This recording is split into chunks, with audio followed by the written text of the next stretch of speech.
In this guide, I will be showing you guys how to fix Temu app verification puzzle problem. Let's get started. First, if the app is asking you to solve a verification puzzle, don't worry. It's usually very simple. You'll see an image in the middle of your screen with a missing piece, and all you need to do is drag the slider or arrow to move that piece into the correct position so it matches the background image. Once it lines up correctly, the verification should complete automatically. Now, if you're facing issues with the puzzle not working or not loading properly, there are quick fixes you can try. Completely delete Temu app from your device and then reinstall it. Also, give a fresh restart to your device.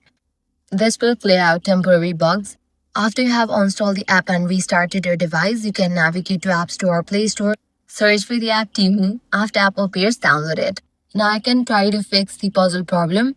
And that's it. With these tips, you'll be good to go. If this guide helped you out, do not forget to like, share, and subscribe. Thanks for watching.